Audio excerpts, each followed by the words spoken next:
ഹജ്ജ് കർമ്മങ്ങൾക്ക് തുടക്കം കുറിച്ച് ഹാജിമാർ മിനായിൽ സംഗമിക്കുന്നു. 1.25 ലക്ഷം ഇന്ത്യക്കാരടക്കം 15 ലക്ഷത്തിലേറെ തീർത്ഥാടകരാണ് മിനായിലെത്തിയത്. പുലർച്ചെയോടെ ഭൂരിഭാഗം ഹാജിമാരും മിനായിലെത്തി. ഇന്ന് പകലും രാത്രിയും ഹാജിമാർ മിനായിൽ പ്രാർത്ഥനകളുമായി കഴിഞ്ഞുകൂടും.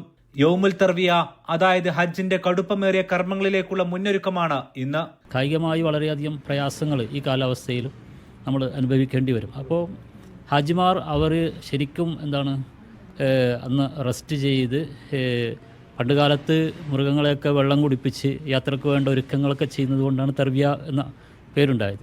അപ്പോൾ അതിനു വേണ്ടിയുള്ള ഒരുക്കങ്ങൾ, നമ്മുടെ പ്രാർത്ഥന സംഗതികളൊക്കെ മുന്നോട്ട് പോകുന്നതിനോടൊപ്പം തുടർന്ന് വരുന്ന ദിവസങ്ങളിൽ ഹാജ് ചെയ്യേണ്ട കർമ്മങ്ങൾക്ക് വേണ്ടി നമ്മൾ തയ്യാറെടുക്കുക കൂടിയാണ്. നാളെയാണ് ഹജ്ജിലെ സുപ്രധാന ചടങ്ങായ അറഫ സംഗമം.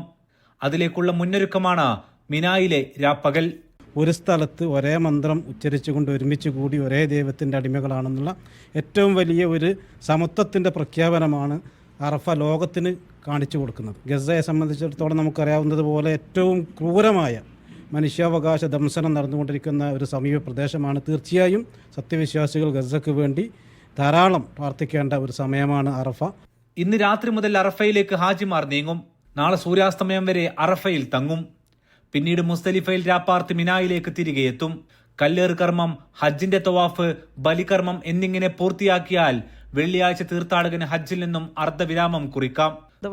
എല്ലാവിധ പ്രയാസങ്ങളിൽ നിന്നും നമ്മളെ മുന്നോട്ട് നയിക്കുന്ന രീതിയിലുള്ള എല്ലാവിധ നിർദ്ദേശങ്ങളും അപ്പോൾ തന്നെ ഞങ്ങളുടെ അമീർ ഞങ്ങൾക്ക് നൽകിക്കൊണ്ടിരിക്കുന്നുണ്ട്.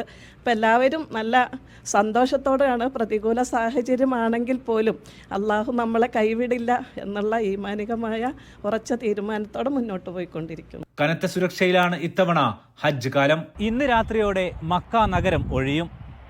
മിനായിൽ നിന്നും ഹാജിമാർ നാളെ അറഫയിലേക്ക് ഒഴുകും.